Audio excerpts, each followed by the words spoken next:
el doctor Franklin Ocaña con su tema La Ley Orgánica del Servicio Público. El doctor Franklin Ocaña es doctor en jurisprudencia, obtenido su título en la Universidad Central del Ecuador. Además, es maestre en Derecho Procesal, obtenido su título en la Universidad Nacional de Chimborazo y ha obtenido el título de un diplomado en docencia universitaria en la Universidad Nacional de Chimborazo. Ha desempeñado cargos como director de asesoría jurídica del Banco Centro Mundo, asesoría jurídica del Banco de la Vivienda, fiscal de la Unidad de Tránsito de la Fiscalía Provincial de Chimborazo, ha sido profesor universitario y lo sigue siendo actualmente, y además es procurador judicial de la Universidad Nacional de Chimborazo. Actualmente se encuentra además el doctor Franklin Ocaña participando en un concurso para jueces de la Corte Provincial de Justicia de Chimborazo, a lo que él ha sido aceptado como candidato elegido. Bien, ahora vamos a dar un fuerte aplauso al doctor Franklin Ocaña para que nos dé inicio a la conferencia.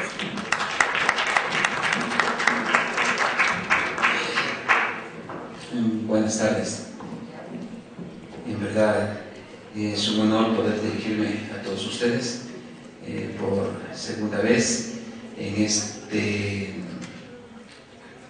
programas de capacitación que viene emprendiendo este foro de Chimborazo, que es muy respetable y admirado por esa gestión que viene haciendo en lo que se refiere a la capacitación, específicamente de los estudiantes y de los profesionales del derecho aquí en la provincia de Chimborazo y en la ciudad de Riobamba.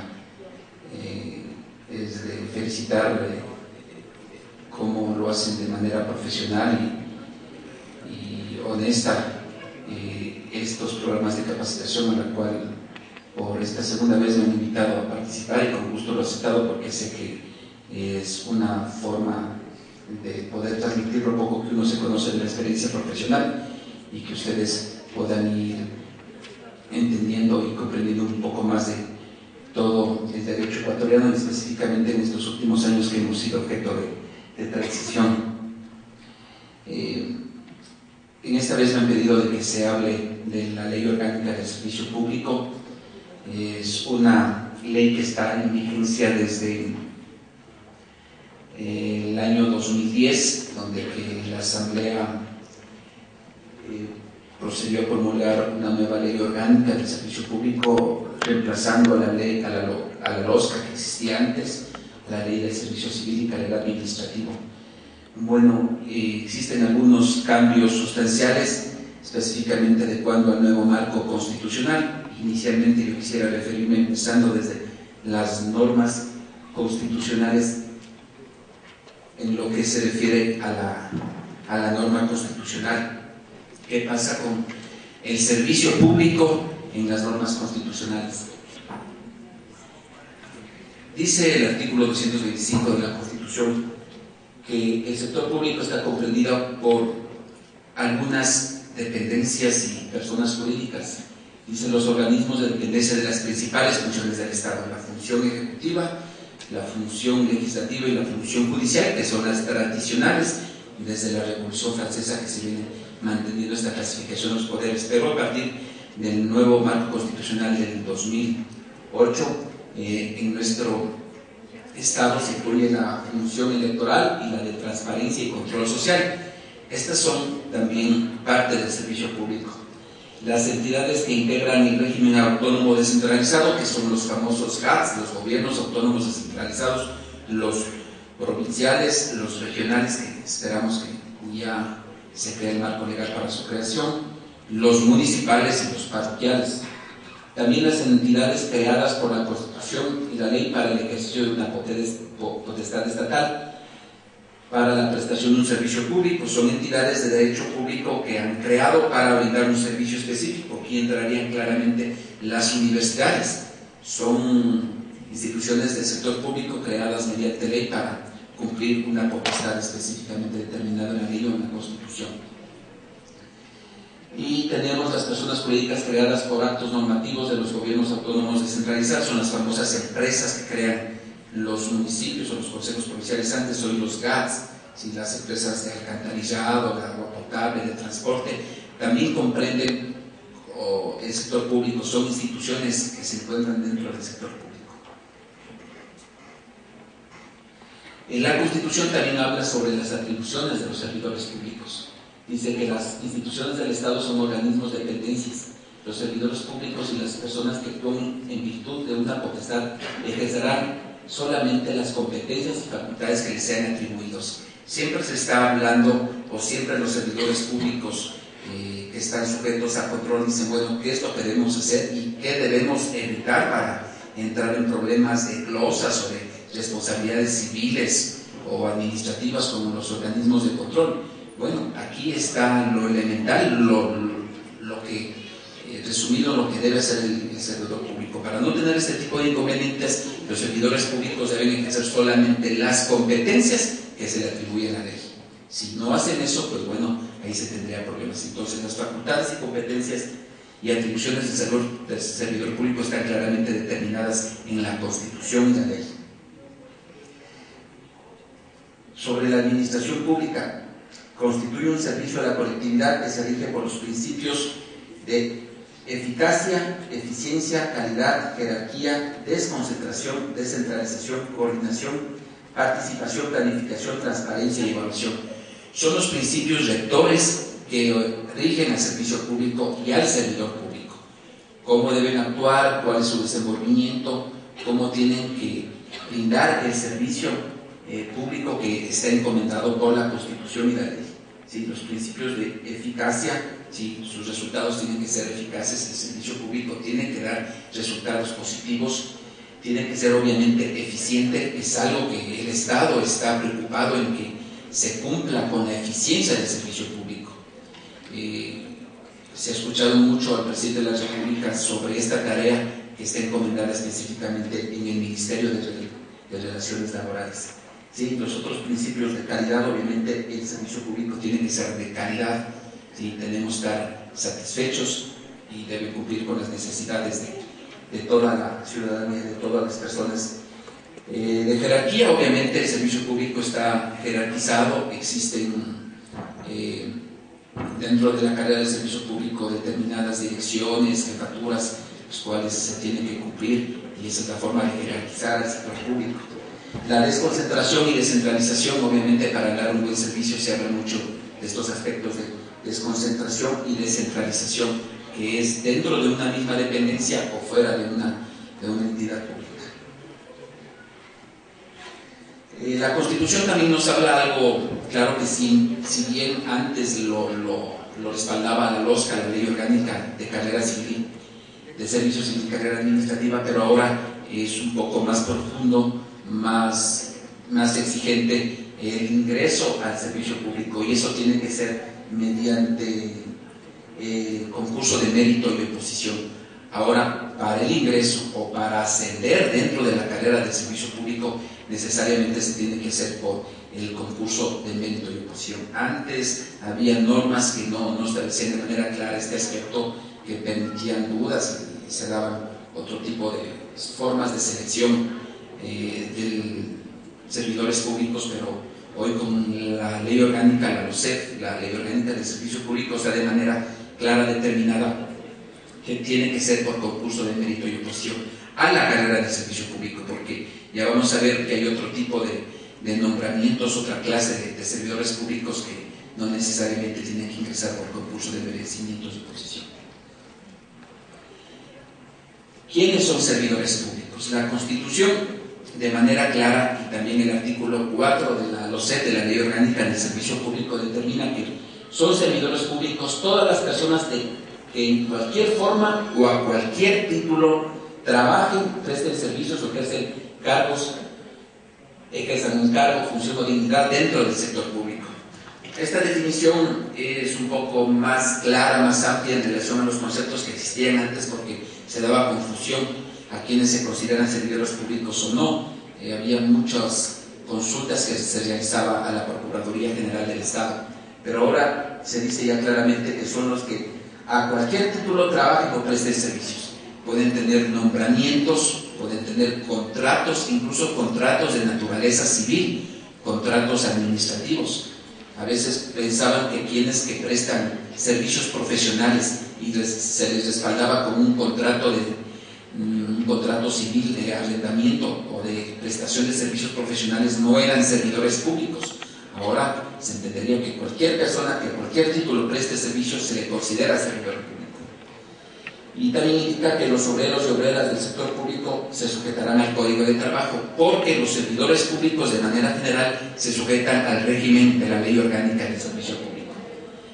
Ya específicamente en la LOCEP existen definiciones para los servidores públicos, porque servidores públicos son todos los que prestan de cualquier forma su servicio al Estado, pero dentro de la clasificación de servidores públicos existen funcionarios, existen obreros, existen dignatarios, y también la LOCEP habla de docentes y miembros del servicio activo.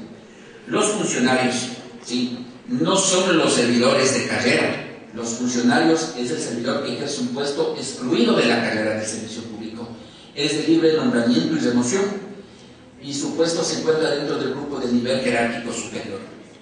En el Ministerio de Relaciones Laborales, específicamente el Ministerio del Sector Público, la Subsecretaría del Sector Público, ha emitido algunas resoluciones o decretos en los que determinan cuáles son los de nivel jerárquico superior. No pertenecen a la carrera del servicio público, pero son funcionarios y son considerados servidores públicos. También los obreros o obreras, que son todas las personas que en cualquier forma o cualquier título trabajen bajo el régimen del Código de Trabajo.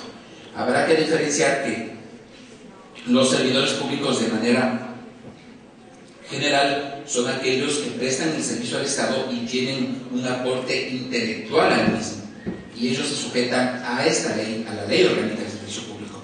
Pero aquellos servidores que son considerados trabajadores, que tienen su prioridad en sus actividades manuales o operativas, no tanto intelectuales, ellos se sujetan al Código de Trabajo, que también son servidores públicos.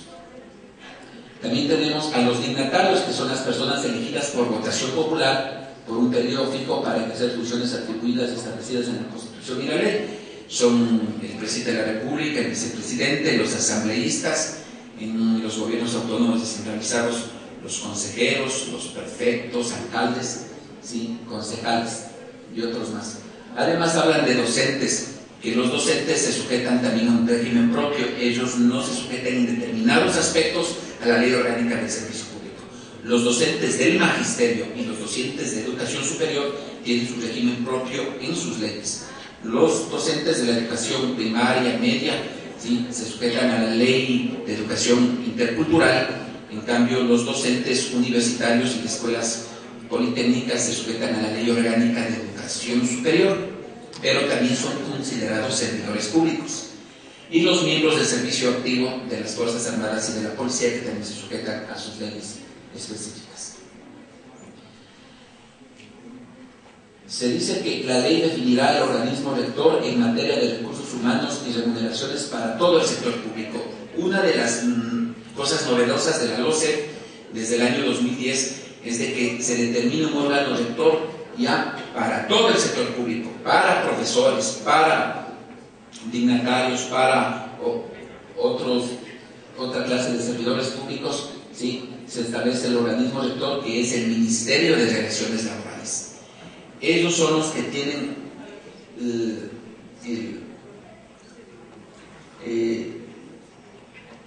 la rectoría en estos aspectos de lo que se refiere a remuneraciones. Parte de esto es la unificación salarial. Ahora ya el Estado está tratando de que no exista una distribución inequitativa de sus remuneraciones. Trata de unificar y que todo el sector público esté homologado, y para eso se ha creado a la rectoría en este aspecto y se le da al Ministerio de Relaciones Laborales. ¿Cuáles son las prohibiciones del sector público? El pluriempleo. ¿Qué es el pluriempleo? Es desempeñar más de un cargo dentro del sector público. Eso está prohibido, pero existe la excepción, que es la excepción de la docencia universitaria, siempre que su horario lo permita. ¿Sí? Aquí existe un poco de contradicción, porque la Constitución dice así: siempre que su horario lo permita, ¿sí? Pero en la LOCEP se determina que tiene que ser fuera de su jornada de trabajo.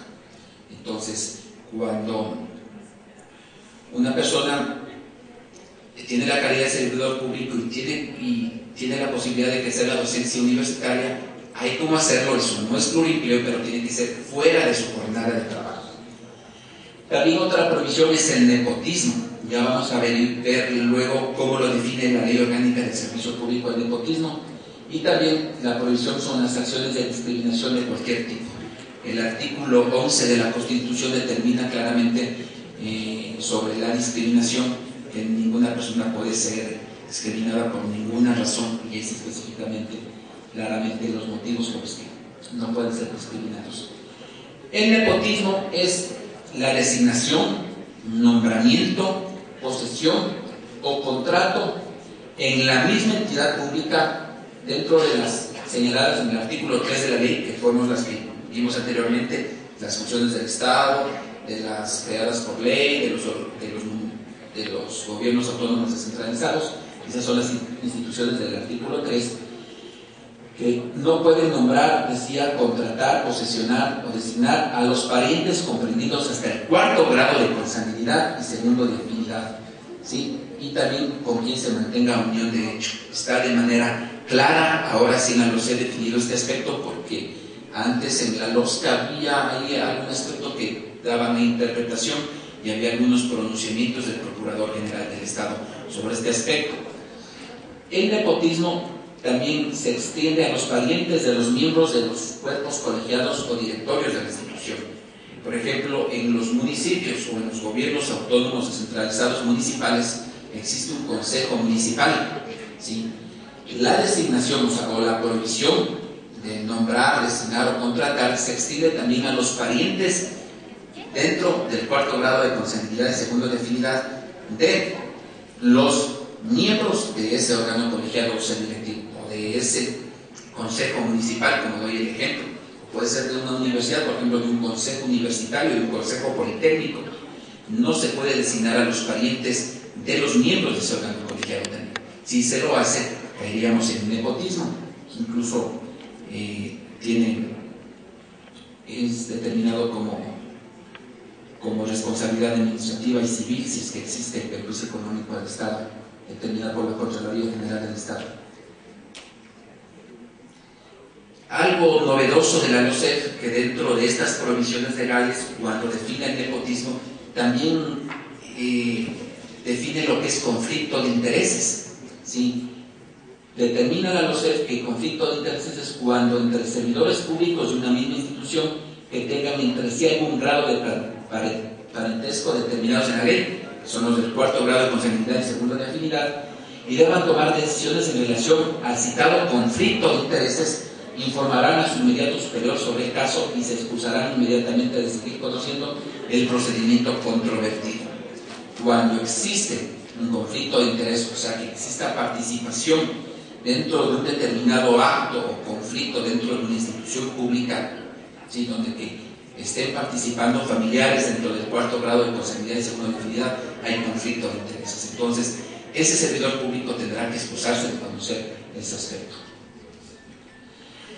Sobre el reingreso al sector público. Una cosa es el ingreso, ¿sí? Que es mediante el concurso de mérito y oposición, que es permitido siempre y cuando se cumplan con los requisitos determinados en la LOCEP, pero también se habla del reingreso al sector público. Quienes hubieran sido indemnizados por efectos de la supresión del puesto podrán reingresar al sector público solamente si devuelve el monto de la indemnización. Si alguna persona ya se ha beneficiado con alguna indemnización, si sea por supresión del puesto o también por retiro voluntario, venta de renuncias, otras figuras, puede regresar al sector, a la carrera del servicio público, a formar parte de la carrera. Entonces tendrán que devolver el monto que ha recibido por la indemnización cuando hubiera trabajado con anticipación en el sector público. No devolverá los que ingresan a cargos del nombramiento provisional, del libre nombramiento y remoción y a la docencia universitaria. Existe la excepción, ¿no?, del reingreso. Pueden reingresar al sector público y devolver si han sido indemnizados, pero no devuelven cuando ingresan a la docencia universitaria, cuando es a un puesto de libre nombramiento y remoción, como habíamos visto anteriormente, los de nivel jerárquico superior, y ya vamos a ver también las clases de nombramientos, y también el nombramiento provisional, que son nombramientos que no forman parte de la carrera del servicio público. Las clases de nombramientos que existen en el sector público. Existen 4 clases de nombramientos. El nombramiento permanente, que son para aquellos que ingresan a la carrera del servicio público, y este sí tiene que ser por concurso de mérito y oposición. Si no ingresan por concurso de mérito y oposición, no se les puede otorgar un nombramiento permanente, que antes era conocido como el nombramiento definitivo, hoy toma el nombre de nombramiento permanente. Y los provisionales de libre nombramiento y remoción y de periodo fijo, ¿sí? Que también son nombramientos, pero estos no son parte de la carrera del servicio público. ¿Cuáles son los nombramientos provisionales? Se puede dar nombramiento provisional solamente en los siguientes casos: cuando el puesto del servidor haya sido suspendido en sus funciones o haya sido destituido, ahí se puede designar a otra persona y darle un nombramiento provisional. Cuando el servidor público que se le haga en goce de licencia sin remuneración o con comisión de servicios, que un servidor público está con licencia, que se yo haciendo estudios en otro país o está trabajando en otra institución en comisión de servicios, se le puede contratar para reemplazar en esos puestos con nombramientos provisionales. Quienes ocupen puestos comprendidos dentro de la escala de nivel jerárquico superior, que ya habíamos indicado que eso lo determina el Ministerio de Relaciones Laborales, cuáles están dentro de la escala del nivel jerárquico superior, y los de prueba. Si cuando alguien participa en un concurso de merecimiento y oposición, primero le dan un nombramiento provisional de prueba. Si en 3 meses no tiene ningún inconveniente, se le extenderá nombramiento permanente. ¿Cuáles son los deberes del servidor público? El servidor público está sujeto a deberes, derechos y obligaciones. Los deberes: respetar, cumplir y hacer cumplir la Constitución, leyes y reglamentos. Eso es algo elemental, ¿no? No solamente el servidor público, sino todo ciudadano debe respetar la Constitución y las leyes. Cumplir personalmente con las obligaciones de su puesto, sí, dentro de los orgánicos funcionales, dentro de los reglamentos internos de cada entidad del sector público existen las funciones determinadas para cada servidor público y tiene que cumplir esas obligaciones determinadas. También cumplir obligatoriamente con su jornada de trabajo.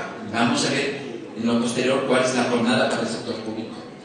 Cumplir las órdenes legítimas de sus superiores jerárquicos. No existen solamente los deberes determinados en los reglamentos internos, sino que también están sujetos a disposiciones legítimas, ¿sí? Pero cuando estas disposiciones son contrarias a la ley, contrarias a la Constitución, el servidor público puede oponerse, y para deslindar su responsabilidad, esa oposición tiene que ser por escrito. Si usted se opone a alguna orden que es contraria a la ley por su jefe inmediato superior, ¿sí? Si no lo hace por escrito, tal vez no tenga un fundamento como para respaldar o para descargar el momento de que la Contraloría General del Estado intervenga a hacer alguna auditoría en la institución pública que le indicó. Velar por la economía y recursos del Estado. Obviamente el servidor público tiene a su custodia bienes o dineros del sector público que tienen que respetar porque son dineros nuestros, dineros del Estado. Cumplir en forma permanente el ejercicio de sus funciones con atención debida al público. Es algo que está trabajando mucho el Ministerio de Relaciones Laborales. La atención al público es algo muy importante porque hay que entender que el servicio público es un servicio a la colectividad, un servicio a la ciudadanía, y el servidor público recibe una remuneración porque el Estado, porque los ciudadanos, porque la sociedad paga sus impuestos. Entonces eso tiene que ser claro el servidor público del buen servicio que tiene que dar a la ciudadanía. Elevar a conocimiento de su inmediato superior los hechos que puedan causar daño a la administración pública. Obviamente ejercer las funciones con lealtad, rectitud y buena fe. Cumplir con los requerimientos en materia de desarrollo institucional, recursos humanos y remuneraciones implementados en el ordenamiento. En eso también está trabajando mucho el Ministerio de Relaciones Laborales. Someterse a evaluaciones periódicas.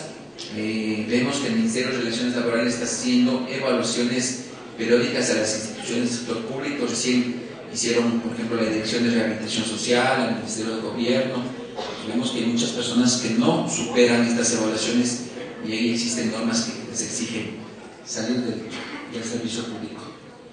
Custodiar y cuidar la documentación e información, obviamente porque los servidores públicos están sujetos al control de información de carácter pública, de carácter reservada, que se tiene que custodiar y guardar el secreto, si es que existe. Vamos a ver los derechos. El servidor público tiene derecho a gozar de estabilidad en su puesto, obviamente si es que forma parte de la carrera del servicio público, porque los que no forman de la carrera no gozan de estabilidad. Los que tienen nombramiento provisional, cualquier momento se puede dar por terminado ese nombramiento. Si tiene un contrato ocasional, también en cualquier momento dice la ley que se puede dar por terminado. Obviamente la estabilidad es para los servidores de carrera. Percibir una remuneración justa, en eso sí consideramos de que el Estado respeta mucho este derecho de los trabajadores, se paga la remuneración que no puede ser inferior a la remuneración básica unificada. Ser restituido a sus puestos luego de cumplir el servicio militar obligatorio, gozar de las prestaciones legales y de jubilación de conformidad con la ley, recibir indemnización por supresión del puesto o partidas por retiro voluntario o por acogerse a la jubilación. Vemos que es un derecho, ¿no? Ustedes saben que al ser nosotros un Estado constitucional de derechos, estos derechos tienen prioridad, se tienen que respetar sobre cualquier asunto. Asociarse y designar a sus directivas en forma libre y voluntaria, esto es parte de un derecho constitucional que es el derecho de asociación, de libertad de asociación que tienen los servidores públicos. Gozar de vacaciones, licencias, comisiones de servicio, también es un derecho irrenunciable. Estos derechos son irrenunciables para los servidores públicos. Y ser restituidos de forma obligatoria a sus cargos dentro del término de 5 días posteriores a la ejecución de una sentencia o resolución, porque muchos servidores tienen acciones judiciales en el Tribunal Contencioso Administrativo de nuestro país, y si es que en verdad han sido destituidos injustamente, ellos pueden demandar al Estado o a la institución pública que cometió ese acto, y posterior a eso, si es que el juez, mediante una sentencia ejecutoriada, le restituye el puesto, es un derecho que él tiene a ser restituido. Demandar ante los organismos y tribunales competentes el reconocimiento y la reparación de los derechos consagrados en esta ley. ¿Sí? Ese es un derecho que tienen los servidores públicos, de demandar cuando ha sido violentado un derecho establecido en la Constitución o la ley. Recibir un trato preferente para reingresar a las mismas condiciones de empleo de la institución pública a la que hubiera renunciado para emigrar al exterior en busca de trabajo. ¿Sí? Hay muchos servidores públicos que tuvieron que salir al extranjero, ellos tienen el derecho de ser restituidos a su puesto si es que comprueban que han tenido que salir al extranjero. Gozar de las protecciones y garantías en los casos en que la servidora o el servidor denuncia en forma motivada el incumplimiento en forma motivada el incumplimiento de la ley, así como la comisión de actos de corrupción. Ese derecho le dan a los servidores públicos. Desarrollar sus labores en un entorno adecuado y propicio que garantice su salud integral, seguridad, higiene y bienestar. Es un aspecto muy importante porque el Estado está encaminado a dar un buen ambiente para que el servidor también pueda dar un buen servicio a la colectividad. Reintegrarse a sus funciones después de un accidente de trabajo o enfermedad es un derecho de los servidores públicos, también de los trabajadores sujetos al Código de Trabajo, a no ser discriminado ni sufrir menoscabo, anulaciones, reconocimiento o goce del ejercicio de sus derechos. Sí, hay muchas personas que directa o indirectamente son discriminados, porque el artículo 11 de la Constitución determina claramente que aquí nomás abarca la discriminación a las personas. Los servidores públicos también están sujetos a esto, porque a veces incluso el hecho de no asignarles funciones o no permitirles que ejerzan las funciones determinadas en leyes y reglamentos, se puede determinar que puede constituir un acto de discriminación. Ejercer el derecho de potencialización integral de sus capacidades humanas e intelectuales. ¿Sí? Y aquí tiene mucho que ver la capacitación que se les puede dar a los servidores públicos. Mantener su puesto de trabajo cuando se hubiere disminuyendo sus capacidades por enfermedades catastróficas o mientras dure su tratamiento. ¿Sí? Este sí es un asunto importante que el Estado en los últimos tiempos ha rescatado y ha avanzado mucho en lo que es el reconocimiento de los derechos a las personas discapacitadas o a las que tengan enfermedades catastróficas. También es un derecho mantener a sus hijos hasta los 4 años de edad en un centro de cuidado infantil pagado y elegido por la entidad pública. En esto sí le falta mucho al sector público, no existen guarderías ni se garantiza este derecho en todas las instituciones del sector público, sobre todo aquí en la provincia de Chimborazo. Yo no conozco, existen contadas las instituciones públicas que dan este derecho a los servidores públicos. Es un derecho legal que se tiene que cumplir, ¿sí? Y si no, los servidores pueden exigir a los que presiden esta dependencia pública que den este derecho de guardería y recibir una formación y capacitación continua.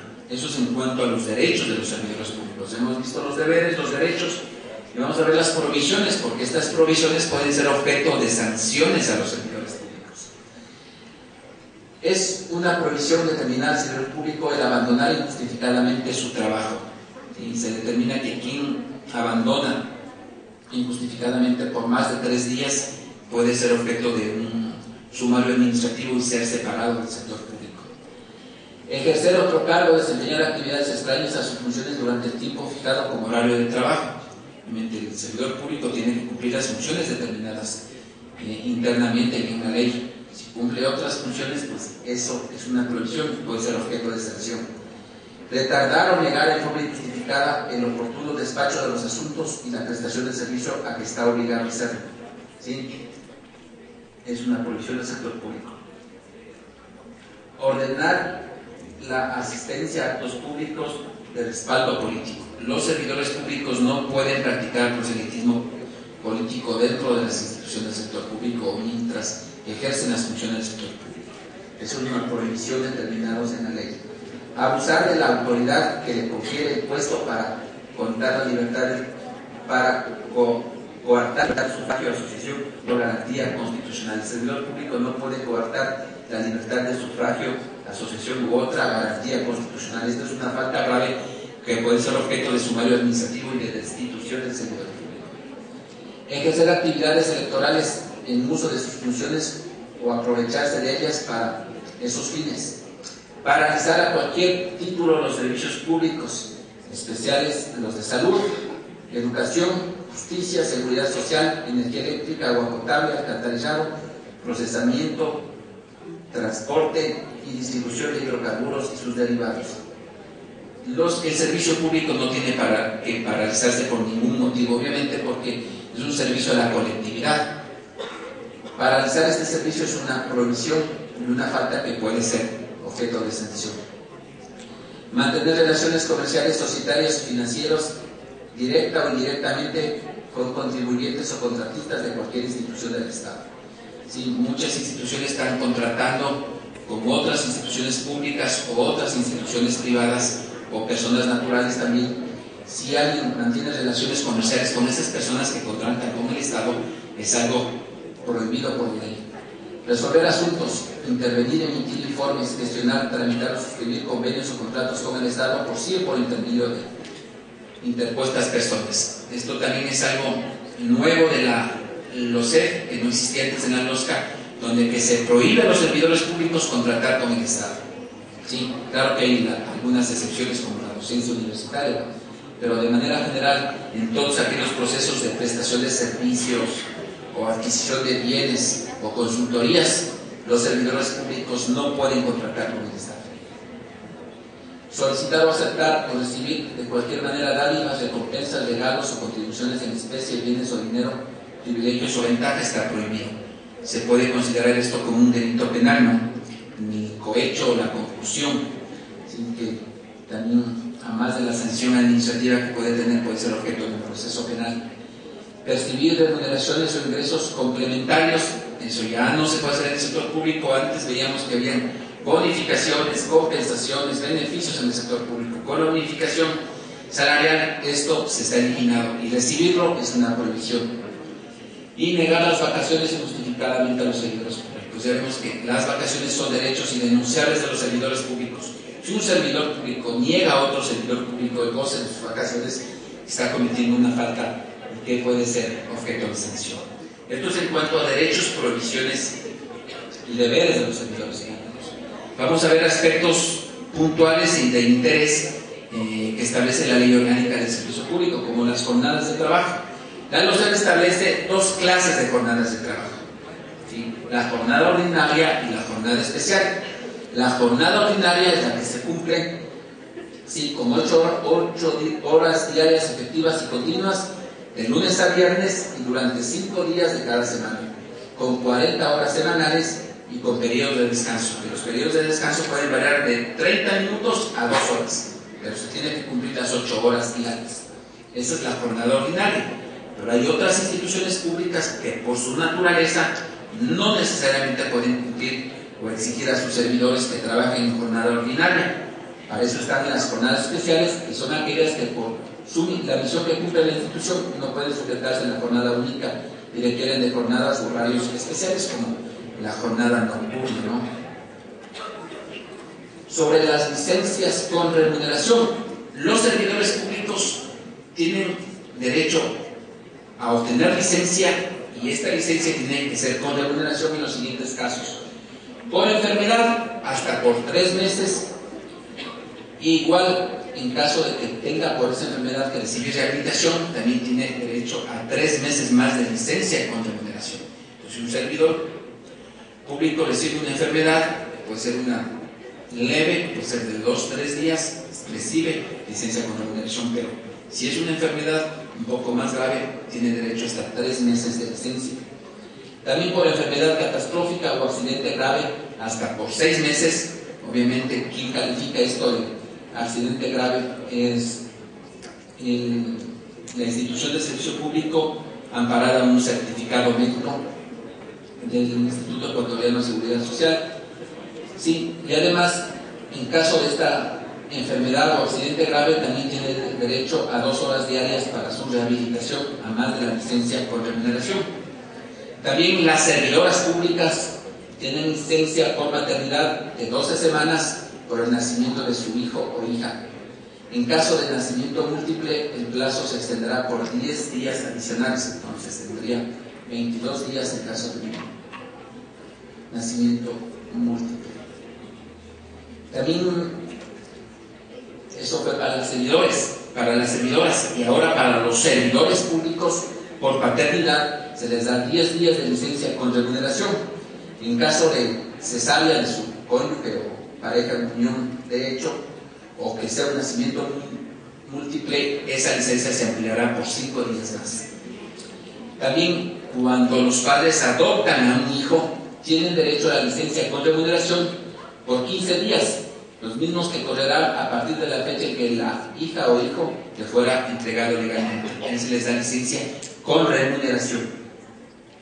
También hay licencia por 25 días para atender casos de hijos hospitalizados por patologías degenerativas, ¿sí? Además de que usted puede estar sujeto de alguna enfermedad, algún accidente, le da licencia, pero también la ley ha extendido para, en caso de que los hijos sean hospitalizados, hasta 25 días de licencia.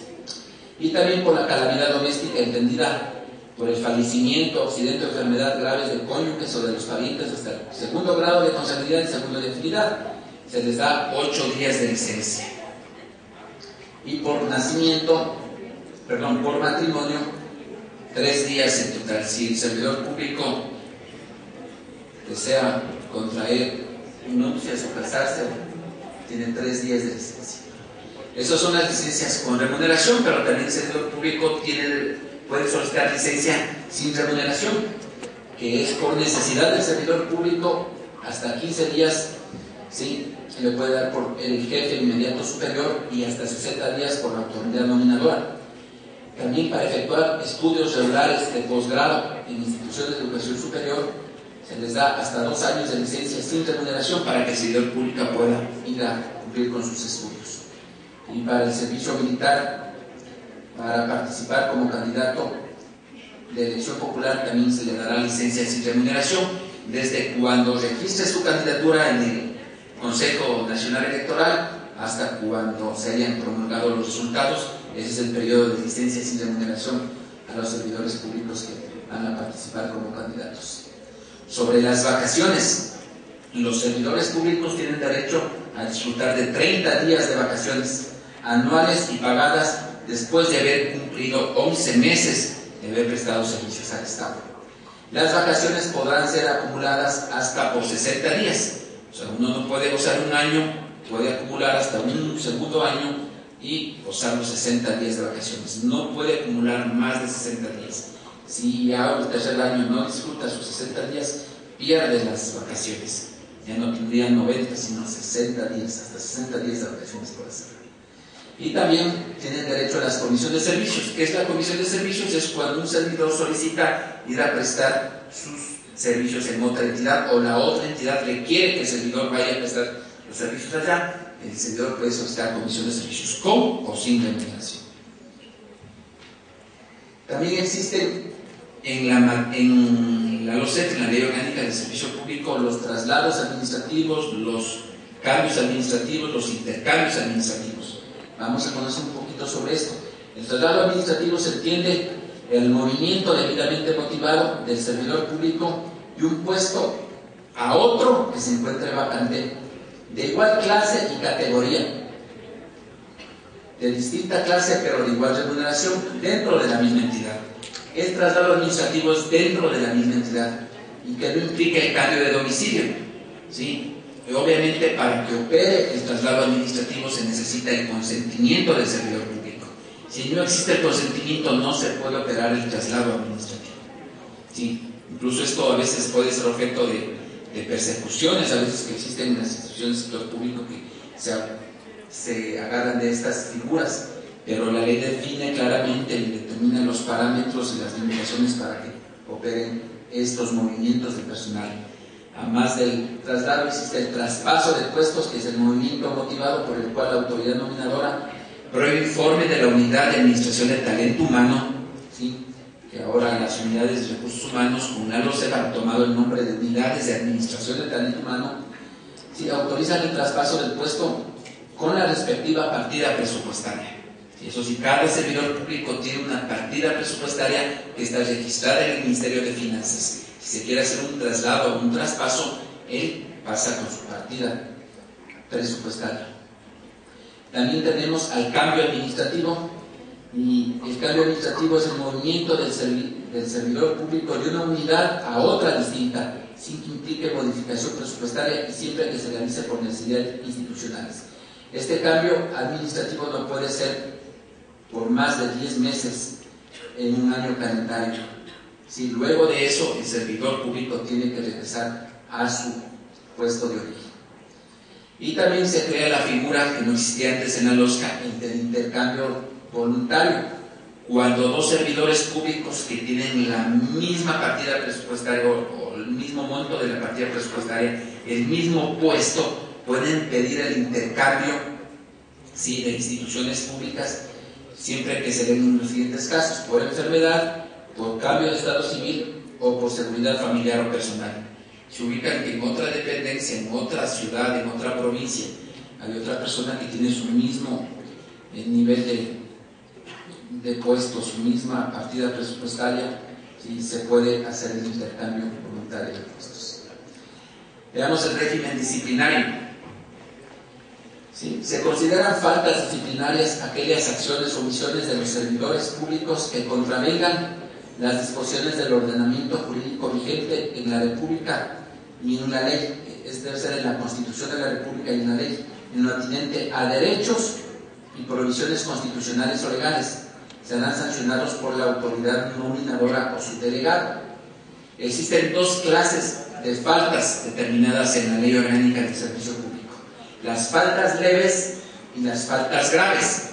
Las faltas leves son aquellas acciones o omisiones que son realizadas por descuidos o desconocimientos leves, siempre que no alteren o perjudiquen gravemente el normal desarrollo y desenvolvimiento del servicio público o de la institución pública.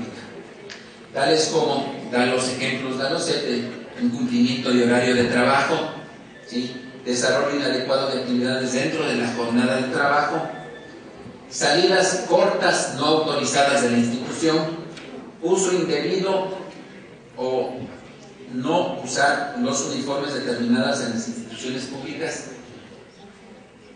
y la desobediencia a las instrucciones legítimas, verbales o escritas emitidas por las autoridades del servicio. Estas son consideradas faltas leves y pueden ser objeto de sanciones.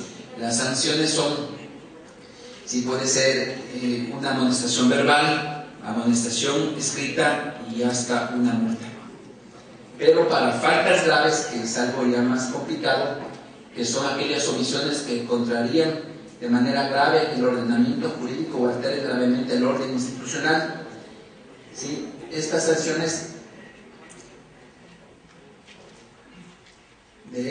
las sanciones a estas faltas están encaminadas a preservar la probidad, competencia, lealtad, honestidad y moralidad de los actos realizados por los servidores públicos. Quienes cometen faltas graves pueden ser objetos de separación temporal hasta por 30 días del sector público y también pueden ser objetos de la destitución del sector público.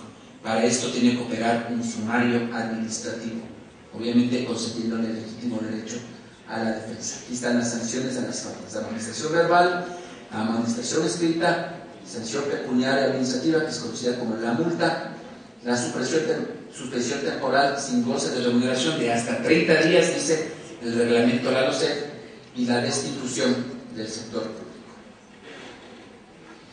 ¿Cuáles son los organismos del talento humano que determina la Ley Orgánica del Servicio Público? Son dos organismos netamente, el que es nacional, general para todas las instituciones del servicio público, que es el Ministerio de Relaciones Laborales, y las unidades de administración del talento humano en cada institución del Estado, en las instituciones determinadas en el artículo 3 de la LOCEP.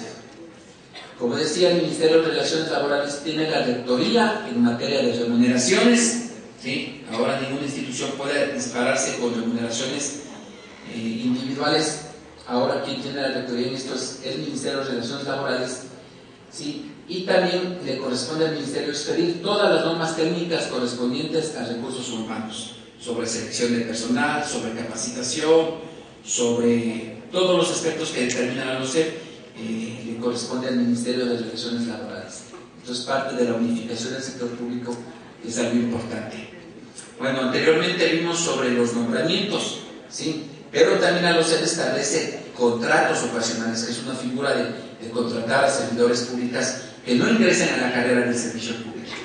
El contrato tiene por objeto satisfacer necesidades institucionales, ¿sí?, determinadas previo informe de las unidades de talento humano, siempre que exista partida presupuestaria. Ahora, si no existe disponibilidad de dinero en el sector público, no se puede adquirir ni contratar nada. Todo tiene que estar previamente planificado, ¿sí? Y para estar planificado debe haber la certificación presupuestaria. Obviamente, para contratar a personas de manera ocasional, obviamente no permanente, tiene que haber la certificación presupuestaria y la disponibilidad de los recursos económicos. Estos contratos ocasionales no puede el personal sobrepasar el 20% del total de servidores. Por su naturaleza, este tipo de contratos no genera estabilidad, o sea, no forman parte de la carrera del servicio público y no tienen relación de dependencia en el servicio público. Pero también los que son contratados ocasionalmente gozan de los derechos, ¿sí?, y a todos los beneficios económicos, con excepción de las indemnizaciones por supresión de puestos, partidas o incentivos para jubilación. Los que tienen contrato profesional, solamente estos derechos no tienen. De ahí son considerados servidores públicos y tienen los mismos derechos. Como decía, no ingresan a la carrera del servicio público y no se les considera licencias ni comisiones de servicios. Y este contrato ocasional se puede dar por terminado en cualquier momento. Algo importante, como decía, que es uno de los avances de nuestra sociedad, de nuestro Estado últimamente, es el reconocimiento a las personas con discapacitados.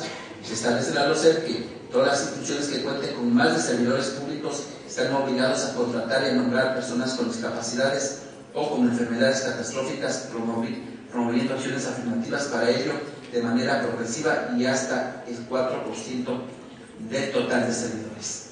Es algo que ya está controlando el Ministerio de Relaciones Laborales ¿sí? Y los organismos encargados de este aspecto. Esos son los temas principales que yo he considerado destacado y novedosos de esta nueva Ley Orgánica de Servicio Público. Digo nueva porque no tiene tiene algo más de 2 años en vigencia, ¿sí? Que es producto de las últimas reformas que el Estado ha venido emprendiendo a partir del nuevo marco constitucional. Espero que les haya servido de algo. Si existe alguna inquietud, estoy a las órdenes. Muchas gracias.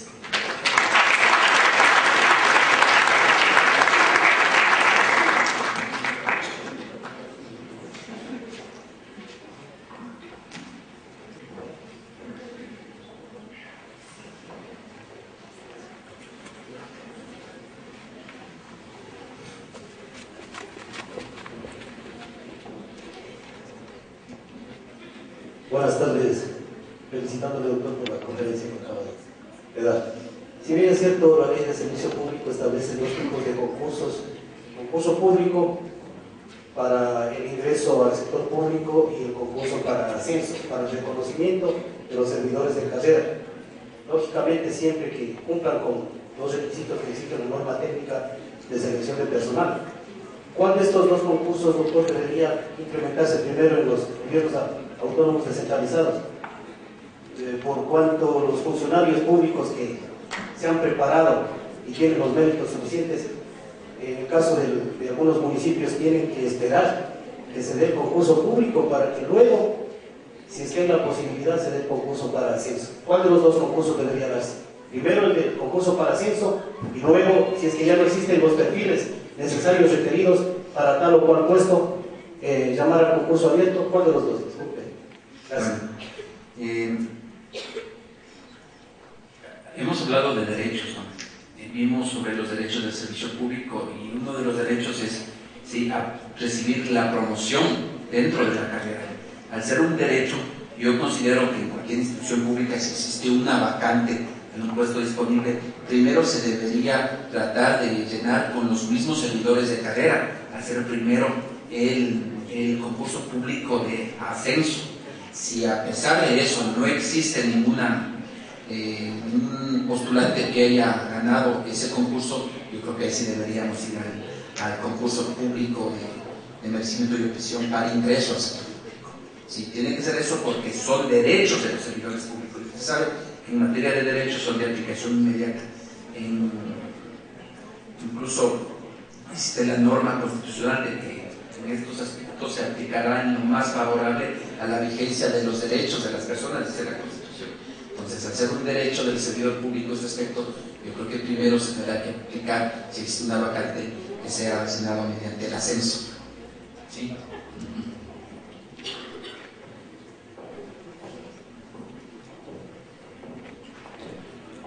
Intervención del doctor Franklin Ocaña. Para la entrega de la placa de inicio solicitamos la presencia del joven Sebastián López en representación de los universitarios de la Universidad Nacional de Chimborazo.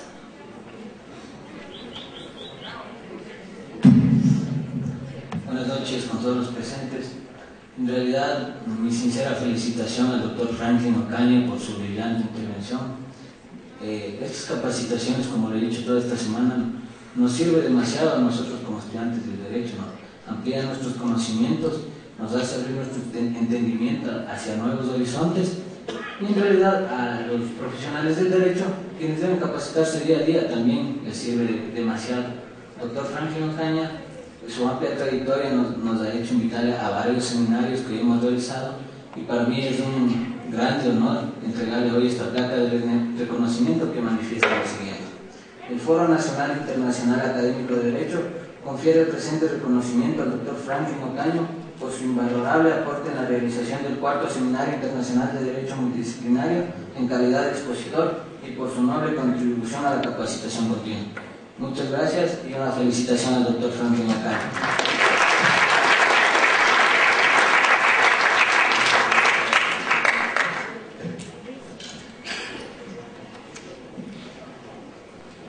Continuando